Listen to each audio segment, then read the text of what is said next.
오늘은 내 속에 산당이 보이는가? 민수기 33장 50절로 53절의 말씀을 가지고 하나님의 말씀을 선포하겠습니다. 성경은 예수 그리스도를 믿는 성도들에게 하시는 하나님의 말씀입니다. 세상 사람이 아닙니다. 예수 믿는 우리들에게 하시는 말씀이에요. 오늘 우리는 이 생명의 말씀 받아 먹으려고 오늘 이 예배 자리에 달려 나왔습니다. 예배 와가지고 선포되는 이 하나님의 말씀을 가지고 내 판단과 내 기준과 내 잣대를 가지고 저것도 말씀인가? 아니면 참 은혜가 되네. 이렇게 우리가 쉽게 판단할 수 있습니다. 하지만 우리가 이렇게 하나님의 말씀에 대해서 시시비비를 가리는 순간 하나님의 은혜는 떠나고 마는 것입니다. 예배가 실패하는 이유가 되는 것입니다.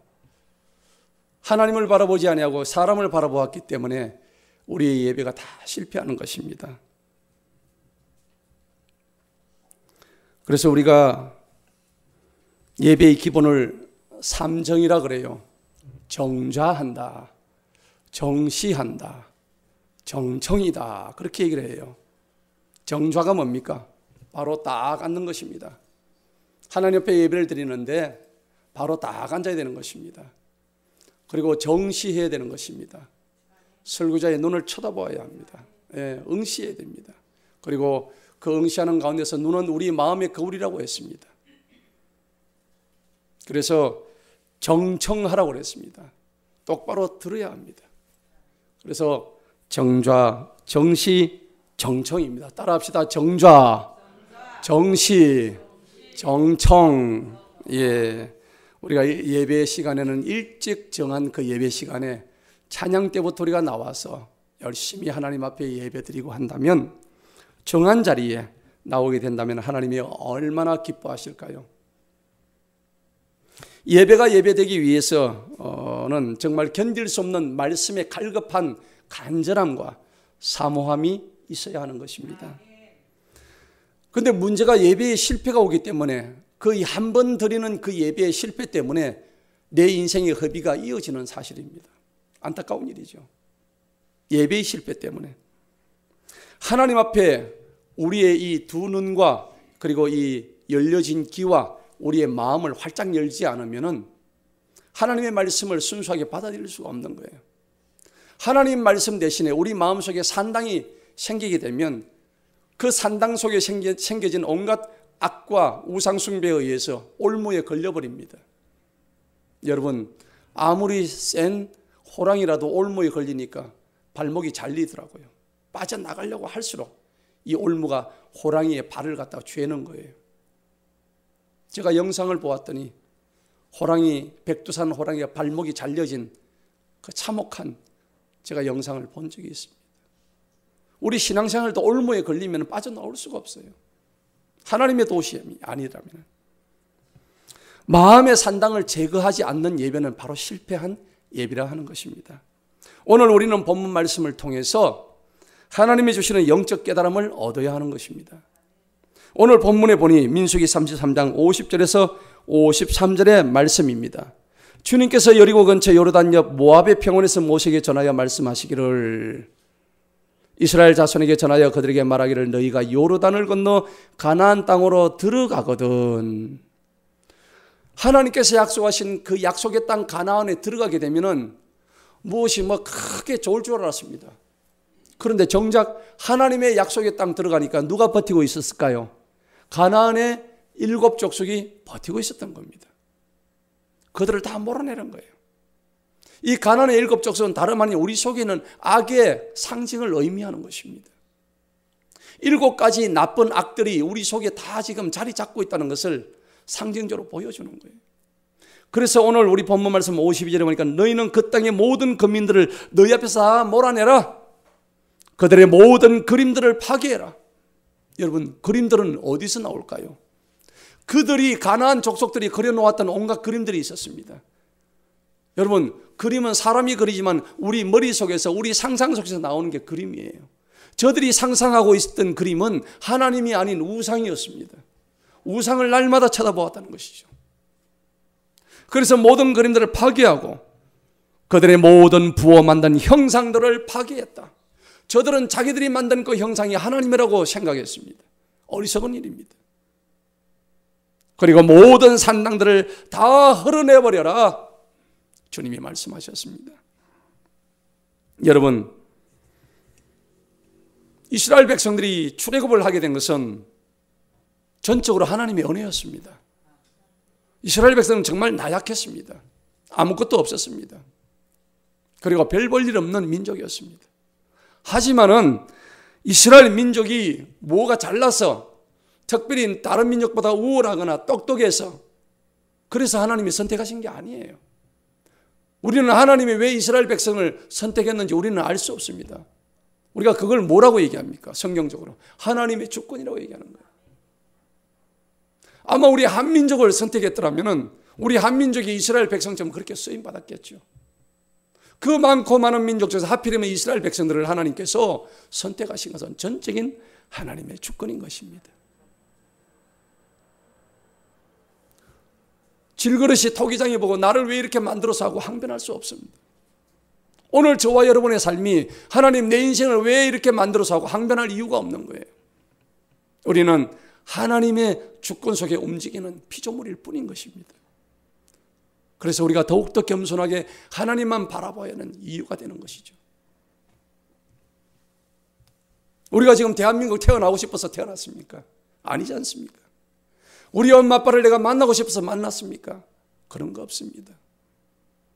하나님의 주권 속에 다 있는 거예요. 그래서 우리는 하나님의 주권 속에 머리를 숙이고 무릎 꿇는 자세로 살아야 되는 신앙인입니다. 그럼에도 불구하고 우리의 이 모습은 잠시 있으면 다 없어지는 거예요. 소멸되고 다 사라지는 거예요. 연력학 제2법칙인 엔트로피 법칙에 의하면은, 엔트로피 법칙에 의하면 시간이 지날수록 만물은 다 사라지고 없어진다고 얘기합니다. 만물이 다 무질서하게 되는 거예요. 그런데 이 당연한 사실이 성경에 그대로 기록이 되어 있잖아요. 이사야 40장 8절에 풀은 마르고 꽃은 시들지만 우리 하나님의 말씀은 영원히 서리라. 이 말씀이 정확하게 기록이 되어 있단 말이에요. 여러분, 하나님의 말씀은 창세부터 지금까지 그대로 이어져 왔는데 인간이 만들었던 모든 유적들은 다 파괴되고 지금 눈에 보이는 것이 없단 말이에요. 눈에 보이는 모든 물질과 욕망은 다 사라지게 되어 있습니다. 우리가 그렇게 좋아하는 집도, 차도, 교회도, 사랑하는 가족도, 내 자신마저도 시간이 지나면 다 흙으로 먼지로 돌아간다는 사실입니다.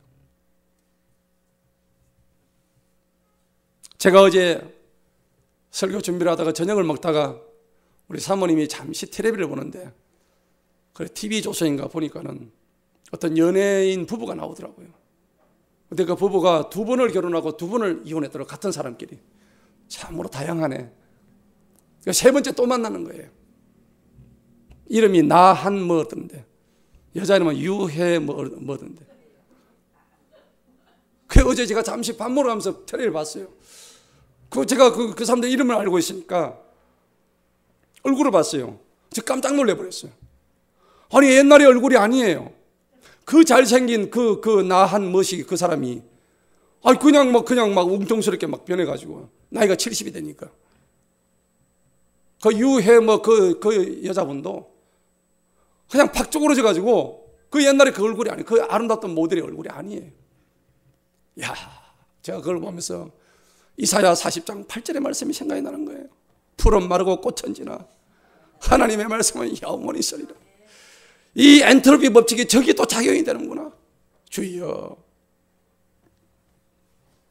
여러분, 우리는 기억에 갇혀 삽니다. 좋은 기억이든 나쁜 기억이든 우리는 기억 속에 갇혀 산다고요. 그런데 내가 기억하는 것 그것조차도 사라져요. 나를 기억해주는 그 사람도 다 죽어 없어져요. 성경은 그렇게 말씀합니다. 네가 기억하고 네가 기억될 것조차도 다 사라진다고. 아무것도 없다고. 그러니까 여러분들 하나님 위에는 너무 다른데 신경 쓰지 마시기 바랍니다. 남이 나를 어떻게 기억해 줄 것인가, 내가 남을 어떻게 볼 것인가 신경 쓰지 마세요. 나이가 들어가면 치매 걸릴 수도 있어요. 기도합니다. 하나님, 치매 걸리도 하나님만 잊지 않게 해주세요. 그 기도하는 거예요. 하나님께서 금지하셨던 보암직하고 먹음직했던 그 에덴 동산의 그 실과 그거 앞에서 인간은 죄의 유혹으로 넘어가서 사단의 유혹에 꼼짝없이 무너져서 무참히 무너지는 우리의 모습을 보이는데 그 속에서 우리 인간의 죄성이 얼마나 여실하게 드러나는지 몰라요. 암담하죠. 우리 마음에는 나도 모르는, 내가 모르는 산당이 다 있어요. 어떤 산당인지 몰라요. 그런데 분명히 산당들이 있어요.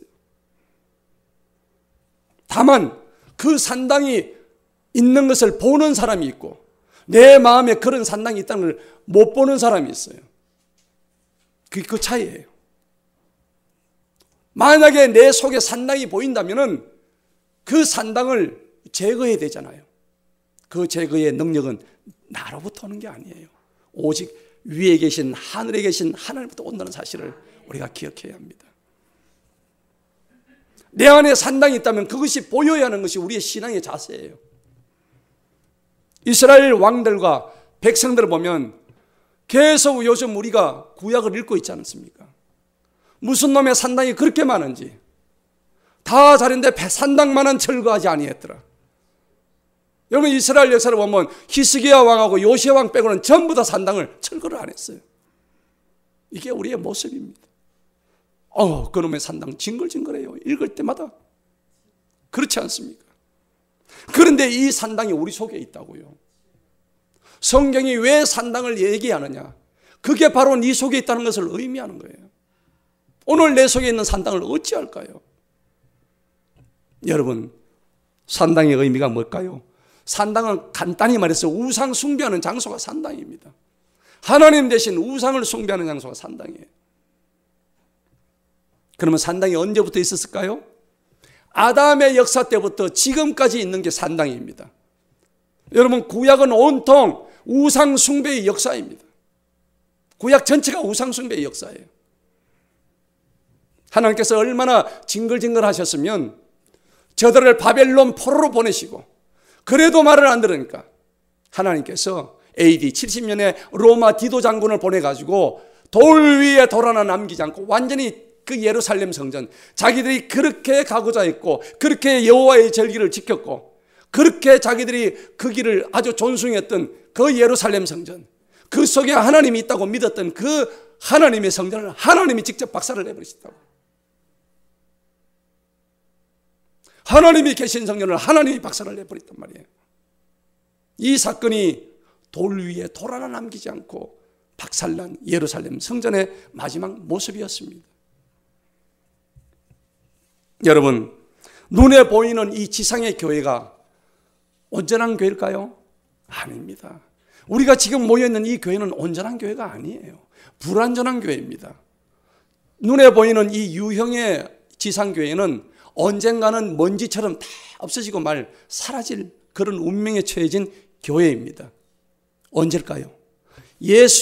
다시 오실 예수 그리스도께서 거룩한 새 예루살렘 성이 이 땅에 내려올 때에 이 지상교회는 다 없어집니다. 그리고 천상의 교회가 내려옵니다. 그래서 이 지상교회는 장차 우리가 맞이하고 우리가 거할 천상교회의 한 모형에 불과한 것이에요. 그래서 이 지상교회는 불완전합니다. 그래서 요한계시록에 보면 그 소아시아 일곱 그 교회에서 하나님께서 하나님에 대한 믿음을 끝까지 인내하지 못했다는 것을 그 일곱 교회에서 질책을 하고 계십니다. 경고를 하고 계십니다. 안타까운 현실이죠. 이미 이 지상교회의 모습이 계시록에서 나와 있는 일곱 교회의 그 표현에 의해서 이미 다 하나님께서 마무리를 지으신 거예요. 지상교회는 그 일곱 교회의 유형에 다 들어가는 것입니다. 그 일곱 교회의 핵심이 뭘까요?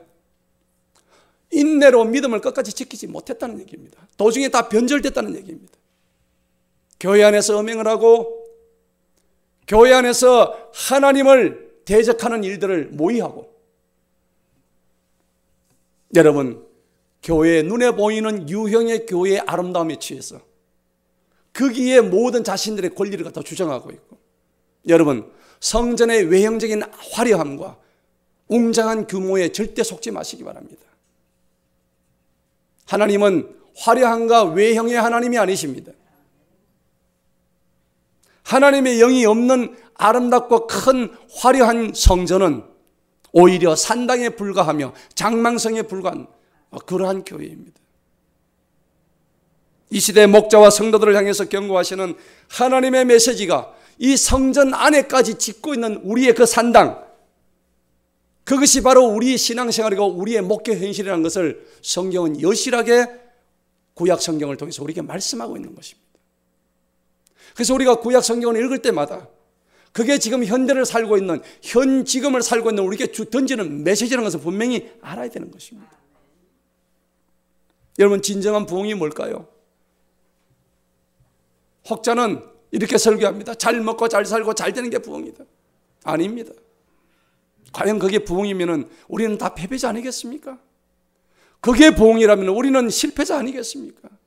그게 부흥이 아닙니다. 진정한 부흥이란 뭘까요?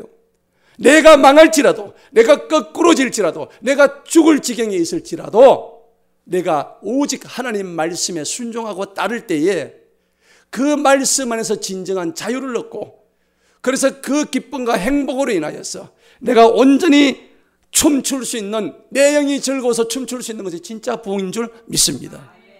그게 부흥이에요. 우리가 수에 대해서 현혹되고 있어요. 수에 속지 마시기 바랍니다. 아무것도 아닙니다. 하나님은 하룻밤에 18만 5천 명을 한꺼번에 제거하시는 하나님이십니다. 수가 중요한 게 아니에요.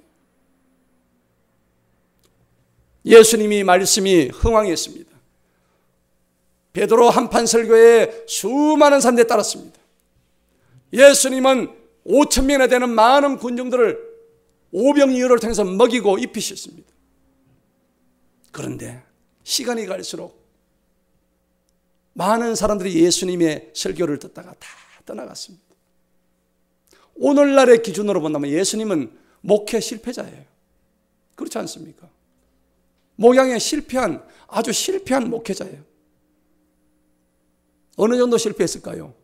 예수님이 십자가에 못 박혀 계실 때에 아무도 없었습니다. 12제자 한 사람도 없었습니다. 다 도망가 버렸습니다. 이쯤 되면 예수님은 실패한 신 아닙니까? 우리가 애굽 400년 생활했던 이스라엘 백성을 보게 됩니다. 저들이 400년 동안 하나님의 백성으로서 400년 동안 애굽에서 종사를 하다 보니까 이 머릿속에 정체성의 혼란이 온 거예요. 내가 진짜 하나님 백성 맞나? 아니 400년 동안 나를 이렇게, 우리를 이렇게 가두시고 노예살이 시키시고 종살이 시키시고, 그 이스라엘 백성들이 애굽에서 오래 살다 보니까 대를 이었고 잊고 하다 보니까 점점 더 애굽 사람화 되어가고 이스라엘 백성으로서의 가치를 완전히 상실하게 된 거예요. 원성이 잦았습니다. 하나님 우리를 구해달라고. 드디어 400년이 지나니까 하나님께서 그들을 애굽에서 탈출시키셨습니다. 40년 동안 그 광야에서 저들은 하나님과 동행했습니다. 하지만은 동행도 했지만 저들은 하나님 앞에 불평과 불만을 했습니다. 저들을 다스리기 위한 한 방편으로 모세를 통해서 율법이 주어졌습니다. 하나님께서 저들에게 율법을 주었습니다. 감사했습니다. 근데 막상 율법을 받고 보니 율법을 지키기가 너무 어려운 거예요. 이 율법 지키다가 죽겠어요. 614가지 이거는 하고 저거는 하지 마라 하니까 정말 죽겠단 말이에요. 미칠 지경이에요. 죄는 지가 지어놓고 짐승의 배를 왜 갈라요? 애꿎은 짐승의 배를 갈라주고 피를 흘리고 피비린내가 나고 성전에서 날로 1년 360을 짐승의 피를 가르는 그런 제사의식 속에서 가져오는 온갖 예물들을 하나님 앞에 올리는데 하나님은 징그럽다. 토할 것 같다. 내 앞에서 그냥 가져가라. 나는 너희들이 정말 징글징글해서 못 보겠다. 나는 너희들의 예배를 도저히 받을 수가 없다. 토할 것 같다. 주님 말씀하신 거예요. 인간의 철저한 부패성과 한계성, 완악함을 하나님께서 말씀하신 거예요. 여러분, 이것이 그리스도께서 이 땅에 오시지 않을 수밖에 없는 이유가 된 거예요. 율법을 가지고는 해결할 수 없다는 말입니다. 이게 구약의 한계였습니다. 인간의 실패였습니다. 왜 그랬을까요? 저들이 우상을 섬겼거든요. 하나님 대신 우상을 섬겼단 말이에요. 산당을 만들었어요. 그냥 우상 숭배에 산당까지 만들어서 그 안에 우상을 모셔놓고 섬겼단 말이에요. 뭐 우상이 뭘까요? 오직 우리가 경배하고 섬겨야 할 대상 하나님 이외의 것은 모두 다 우상입니다. 하나님보다 앞서 있는 내 자신, 내가 우상이에요.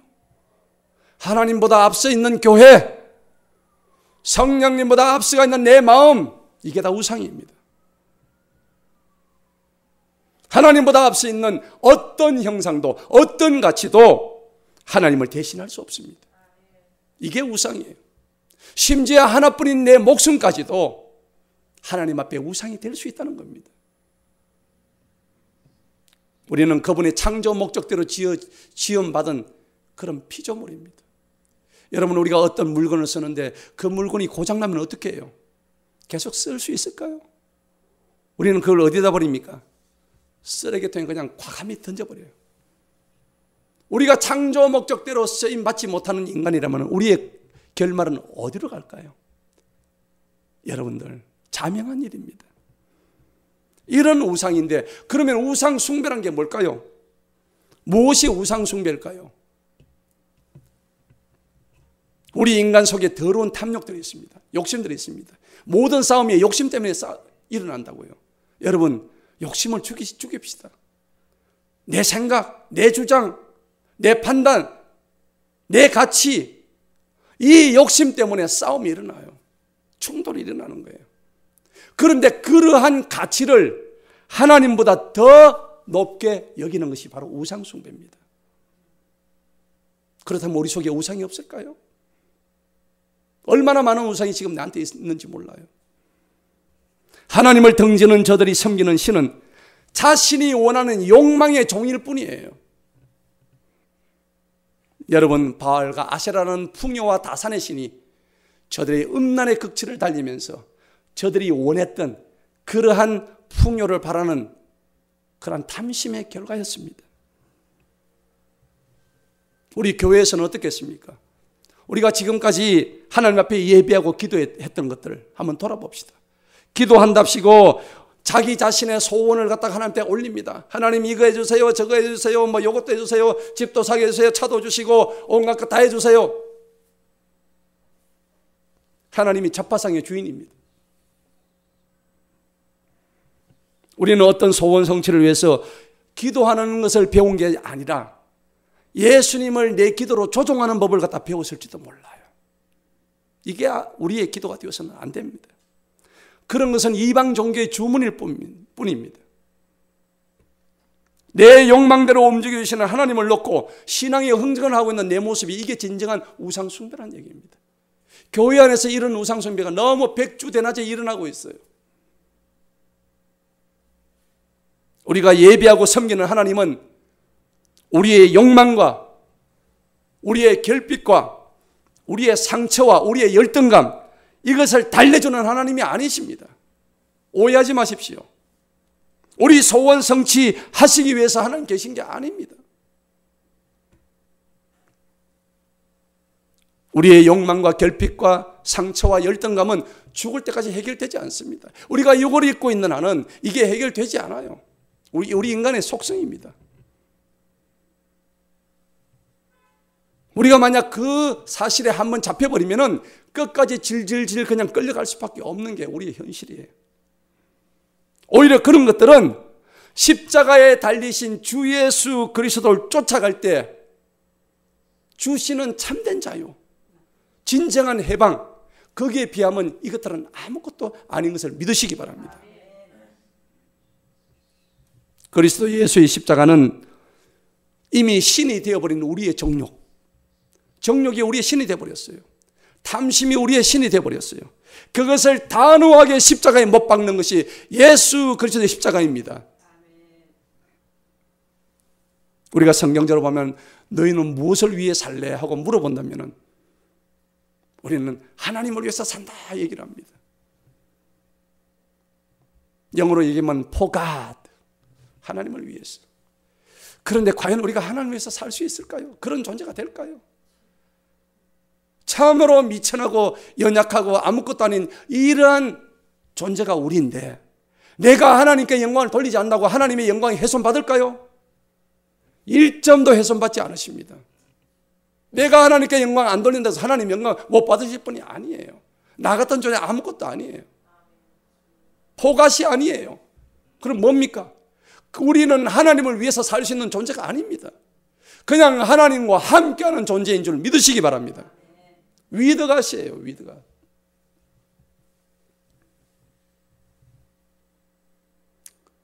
그러면 하나님을 믿으면 당연히 우리가 어떤 복을 받을 것인가 이것을 생각하는데 오해하지 마십시오. 착각하지 마십시오. 그것은 부차적인 문제입니다. 그것은 우리가 하나님을 올바로 알고 똑바로 믿을 때 주어지는 하나님의 선물인 줄 믿으시기 바랍니다. 그것이 먼저 되어서는 안 되는 것입니다. 목적과 수단이 뒤바뀐 오늘날의 우리 신앙 현실을 바라볼 때에 다시 한번 우리가 회개해야 되는 것입니다. 진짜 복은 내 삶에 지금 시급한 문제를 해결한 것이 아닙니다. 하나님이 누구신가, 예수님은 누구신가를 정확하게 알아나가는 진리의 탐구가 진정한 하나님의 복인 줄 믿습니다. 내가 진정한 그리스도인이라면 나는 가난하고 비참해도 좋으니 지금 죽어도 나는 예수 안에서 지금 죽어도 나는 누구보다 행복한 사람이다. 이런 고백이 나오는 것이 진정 그리스도인인 줄 믿습니다. 이런 고백이 나오기를 주님 이름으로 축원합니다. 우리가 순교의 정신을 배우자고 순교관을 찾아가고 이렇게 합니다. 아무나 순교하는 게 아닙니다. 우리가 거기서 배워야 될 순교의 정신이 뭘까요? 다른 거 없습니다.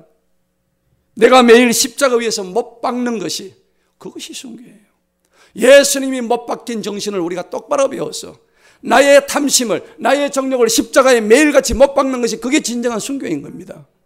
그것이 나의 모든 가치의 기준이 되고 모든 내 인생의 진정한 그 스탠다드가 될 때, 그때가 되면은 진짜로 순교의 현장 가서도 우리가 목배임을 당할 수가 있는 거예요.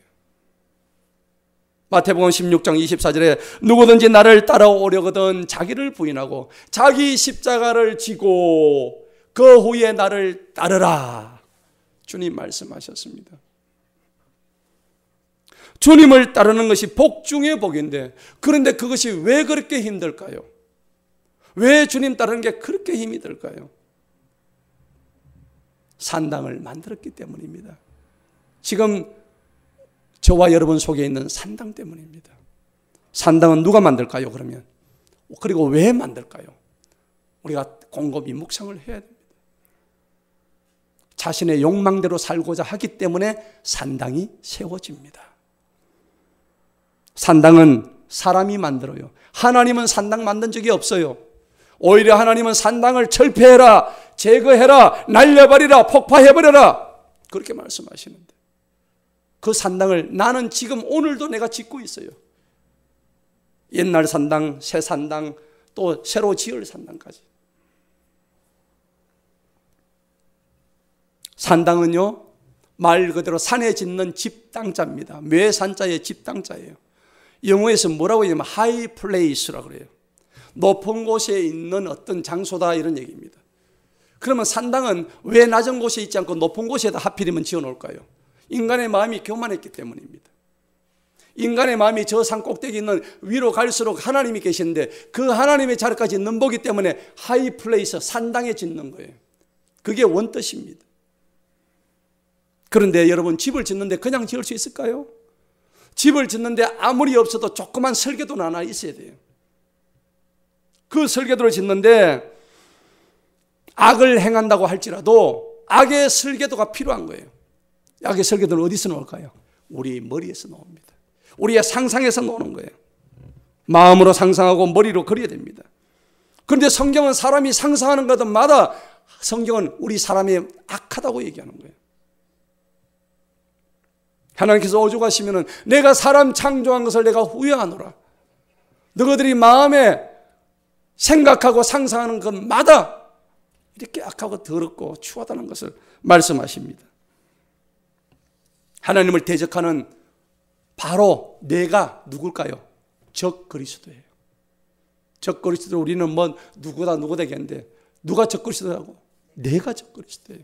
하나님을 대적하고 있는 내가 적 그리스도예요. 명령 불복 중에 하나님 심판받는 것은 조금 더 이상한 게 아니에요. 그런데 산당을 왜 만들까요? 왜 인간은 계속해서 산당을 만들어 갈까요? 자기 배와 자기 욕망을 채우기 위해서 만드는 것입니다. 그런데 우리가 예수를 믿으면은 내 삶에 작은 변화가 일어납니다. 그런데 이 변화가 없는 사람은 예수 믿는 사람이 아니에요. 가장 큰 변화가 뭘까요? 내가 어떤 일을 하려고 할 때 항상 내 속에서 영적 충돌이 일어나는 겁니다. 야, 이걸 전에는 그냥 했어. 그런데 예수 믿고 난 뒤에는 예수의 생명의 법이 내 속에 들어오고 난 뒤로는 내가 일을 하려고 하니까 일을 해도 돼? 해야 돼?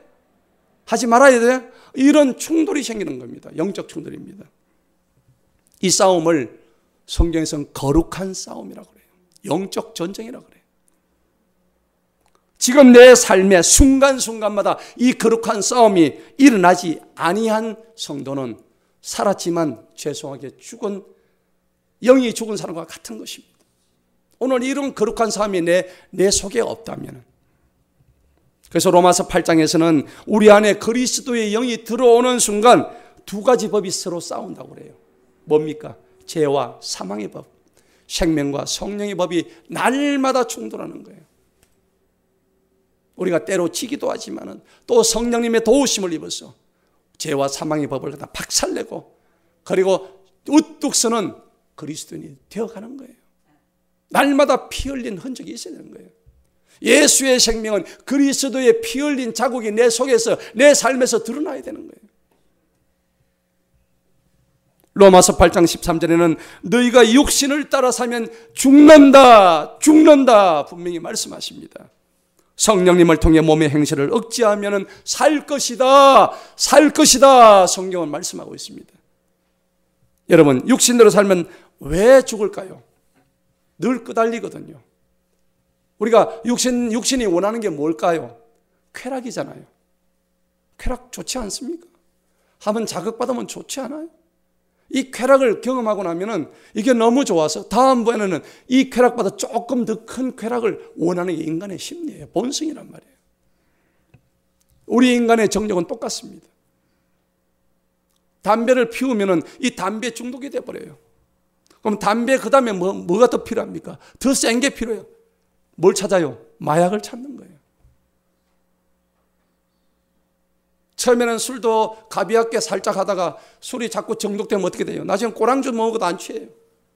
이게 우리의 인간의 속성입니다.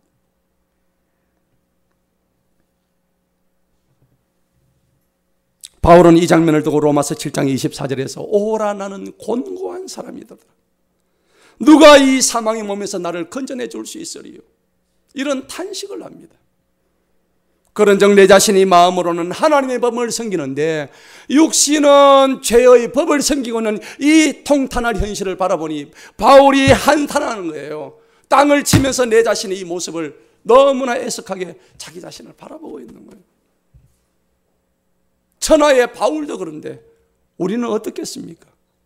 날마다 내 속에 두 가지 법이 충돌하고 싸움을 하는 이 장면을 바라볼 때 우리는 로마서에서 나오는 사도 바울의 고백을 우리의 신앙의 고백으로 받아들여야 될 줄로 믿습니다. 여러분, 오늘 이 산당이 위치한 곳이 어디냐면 이스라엘이 정복한 가나안 땅 안에 있었어요. 하나님이 들어가라고 한 그 땅 안에 산당이 위치를 했다고요. 이 영적인 의미가 있습니다. 그곳은 하나님이 지시하신 땅이에요. 하나님이 지시하신 그 땅은 우리가 말하는 성전입니다. 성전 안에 지금 이 산당이 들어있다는 얘기입니다. 고린도전서 6장 19절에 우리는 예수 그리스도를 믿음으로 인해서 거룩한 성전이 되었다고 말씀하고 있습니다. 여러분, 눈에 보이는 건물이 교회가 아닙니다. 우리가 교회예요. 그리고 그 교회 안에 산당이 지금 있다고 말씀하시는 거예요. 여러분, 교회의 머리가 누구시죠? 예수 그리스도십니다. 그 예수 그리스도가 우리가 그분의 지체가 되어서 우리의 머리 대신 예수님으로부터 해서 우리의 뼈와 그리고 우리의 힘줄과 우리의 혈관에 모든 영양이 일일이 공급되고 있다는 얘기입니다. 그러므로 가지고 하나님의 생명이 살아 움직이는데 지금 우리의 혈관이 다 막혀버렸어요. 우리의 신경이 지금 다 둔화되어 버렸습니다. 여러분, 혈관이 막히면 어떻게 돼요? 반신불수 되잖아요. 중풍이 오잖아요. 심하면 죽습니다. 우리의 영적 혈관이 지금 막혀버렸어요. 지금 여러분이 고민하고 헤어나오지 못하는 이 현실도 사실 지나고 나면 아무것도 아닌데 그 고통을 당할 때는 너무나 힘들고 괴로운 게 현실입니다. 여러분, 지난 날을 한번 돌아보시기 바랍니다. 이 또한 지나가리라. 다 지나가는 것이에요. 그러니까 나는 여자들이 애를 많이 낳을 때 하나님께서 참 창세기에 답이 있잖아요. 여자들이 지었던 죄 때문에 출산의 고통을 줬는데 어떻게 저렇게 10명씩까지 놓을 수 있을까? 예. 하나님께서 잊어먹는 또 기억에 망각에 더 은혜를 주셨기 때문에. 그 제 친구는 형제가 10명이에요. 요즘 그래 놓는 사람은 없지만 그 옛날에 그렇게 낳았단 말이에요. 그 지도 그러더라고요. 그 친구가 우리 엄마는 어떻게 10명씩이나 낳았는지. 낳을 때는 아팠는지 모르겠지만 이 또한 지나가리라. 하나님께서 망각의 은혜를 주시던. 여러분, 모든 기억 사라집니다. 우리 기억 속에는 예수님만 있으면 된 줄로 믿습니다. 여러분, 산당을 지으면 어떻게 될까요? 결과적으로 오늘 성경은 말씀하십니다. 오늘 읽었던 우리가 민수기 33장 우리 주보에서 읽었던 55절의 말씀입니다. 민수기 33장 우리 주보를 펴보시기 바랍니다. 계속 산당을 짓고 계속 놔두게 되면 오늘 55절의 말씀쯤 읽게 되는 거예요. 다 같이 한번 읽어봅니다. 시작. 너희가 만일 그 땅의 원주민을 너희 앞에서 몰아내지 아니하면 너희가 남겨둔 자들이 너희의 눈에 가시와 너희의 옆구리에 찌르는 것이 되어 너희가 거주하는 땅에서 너희를 괴롭게 할 것이요 나는 그들에게 행하기로 생각한 것을 너희에게 도리어 행하리라. 산당을 지은 결말은 괴로움과 멸망일 뿐입니다. 사랑하는 성도 여러분, 여러분 속에 산당이 보입니까? 주님은 오늘 물으십니다. 네 속에 산당이 있느냐? 그런데 내 속에 지금 산당이 있어도 영적으로 눈을 뜨지 못하면 그 산당이 보이질 않는 거예요. 어떤 산당인지를 알 수가 없는 거예요. 뭘 알아야 쫓아내죠. 허건난 산당을 그냥 아주 어깨짐처럼 지고 평생을 살아가는 거예요. 안타까운 일이에요. 여러분, 산당을 없애려면 어떻게 될까요? 오늘 결론입니다. 그 산당을 지고 살아야 될까요? 아닙니다. 산당을 없애야 되잖아요. 첫째, 산당을 없애려면 하나님을 먼저 찾고자 하는 의지가 발동해야 됩니다. 할렐루야. 이 산당을 없애야 되겠구나. 내 의지가 있어야 된다는 겁니다. 그런데 그 다음에는 두 번째 어떤 게 필요할까요? 일단 의지가 발동하면은 내가 그 산당을 내 힘으로 될까요? 아닙니다. 내가 그 산당을 없애려고 했으면 벌써 없어졌겠죠. 내가 힘이 세니까. 하지만 절대 내 힘으로는 그 산당을 없앨 수가 없습니다. 내가 오늘 허물었더니 다음날 2개가 더 생겨버렸어요. 또 2개를 허물었더니 그 다음날 10개가 생겼어요. 내 힘으로는 될 수 없는 것이 산당의 철거입니다. 어떻게 될까요? 하나님을 믿었으면 믿음으로 인내하시기 바랍니다. 따라합시다. 인내합시다. 그리고 하나님께 맡기는 과정이 필요한 거예요. 믿음으로 인내하면서 하나님께 모든 산당 철거의 과정을 하나님께 맡기는 과정이 필요한 겁니다.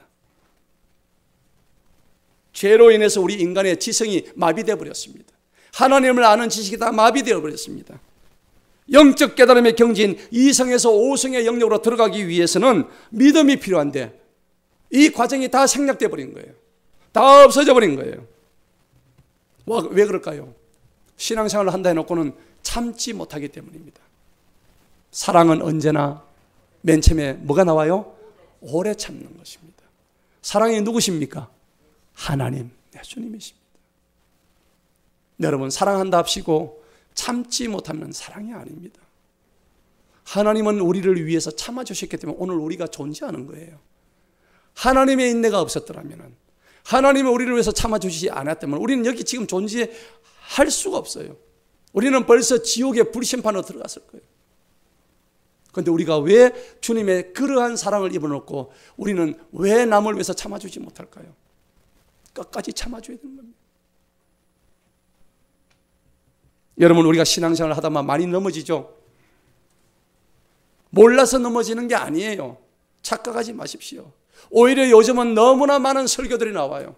온라인 텔레비 틀면은 설교입니다. 수많은 설교들이 나오고 인터넷에서 온갖 정보들이 쏟아지는 현실이에요. 그러면 그들이 설교가 부족해서 넘어질까요? 아닙니다. 이 설교, 저 설교, 이리저리 그게 아니에요. 어떤 문제가 있을까요? 내가 처음에 가졌던 그 소망, 내가 예수님을 처음에 만났던 그 기쁨, 그것을 끝까지 참아내고 견디고 인내하지 못했기 때문에 자족하지 못하고 불평하고 불만하는 우리의 모습을 바라보게 되는 겁니다.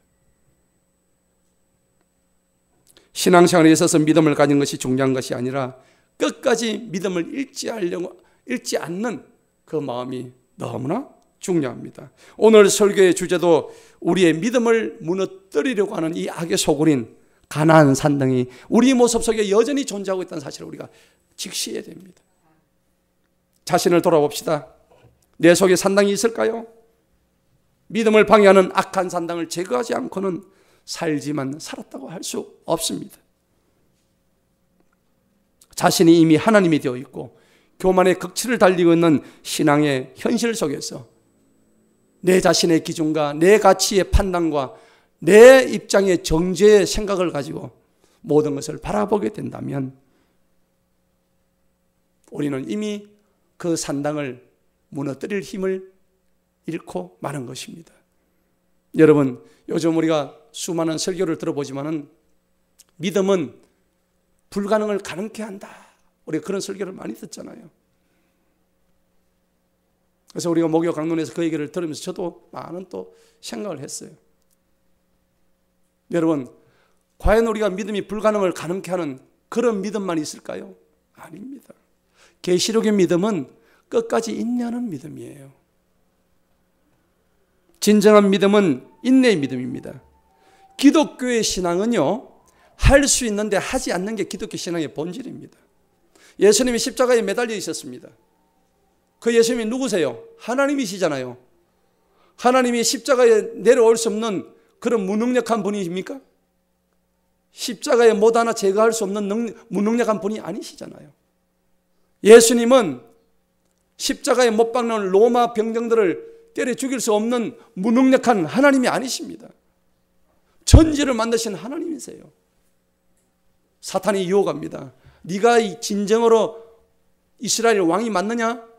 그렇다면 그 십자가에서 한번 내려와봐. 네가 진짜 하나님이면 네가 그 십자가에서 내려와봐. 유혹했습니다.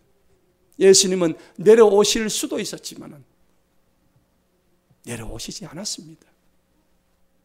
진정한 믿음은 뭘까요? 내가 할 수 있지만은 하지 않는 게 그게 진정한 믿음이라고요. 그게 진정한 믿음입니다. 그 믿음을 하나님은 보여주시기를 원하시는 거예요. 가장 수동태적인 그러한 믿음. 신랑 대신 예수 그리스도만을 쳐다보는 순결한 신부가 되기를 축원합니다. 오늘 말씀의 결론을 맺겠습니다. 내 마음의 산당은 누가 만들어요? 내가 만든 겁니다. 오늘 마음의 산당은 결자 해지 차원에서 누가 부수어야 될까요? 내가 부수어야 돼요.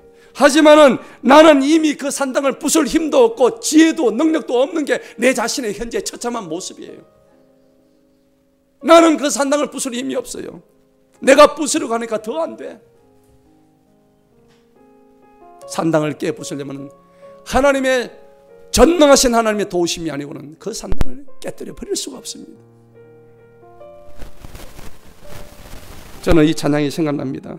눈을 들어 산을 보아라. 나의 도구 어디서 오나. 천지 지으시 나를 만드시 여호와께로다. 아멘. 그렇습니다. 산당을 깨부수려면 천지 지으시고 나를 만드신 하나님을 의지하시기 바랍니다. 이제 맡겨야 됩니다. 이 문제를 전적으로 주님 앞에 들고 나가시기 바랍니다. 예배로 승부하시기 바랍니다. 기도하는 자에게는 마귀가 붙을 수가 없습니다. 마귀가 우리를 이길 수가 없습니다. 세범을 맞았어요. 이제 교회에서 21일간 다니엘 기도를 준비하고 있습니다. 하나님의 은혜를 갈구합시다. 이번 주 고난주간을 통하여서 하나님의 그 부활하심, 예수님의 부활하심을 통하여서 우리에게 산소망 주신 그 주님의 이름을 높이 찬양합니다. 이 몸을 쳐서 하나님 말씀 앞에 복종하지 않는다면 아무 일도 일어나지 않는 거예요. 이제 교회에서 21일 이 작전 기도를 준비할 것입니다. 저와 여러분들이 다시 한번 주님 앞에 달려나와 이 마음속의 산당 무너뜨리기 작전을 펼쳐야 합니다. 산당이 여러분들 앞에 눈앞에 보이지 않는다면 우리는 영적으로 이미 죽은 겁니다. 산당이 어디 있는지 찾지 못한다면서 그것은 나의 영적 감각이 무뎌졌다는 얘기입니다. 산당이 여러분은 눈앞에 분명히 보이기만 하더라도 이미 우리는 승리한 것과 같습니다. 모든 전략은 주님께 있습니다. 전쟁은 여호와께 속했기 때문에 우리의 모든 영적 전쟁은 하나님이 함께 하신다면 우리가 반드시 승리할 수가 있습니다. 산당을 제거해서 승리하는 2022년 4월 새봄이 되기를 주님 이름으로 축원합니다.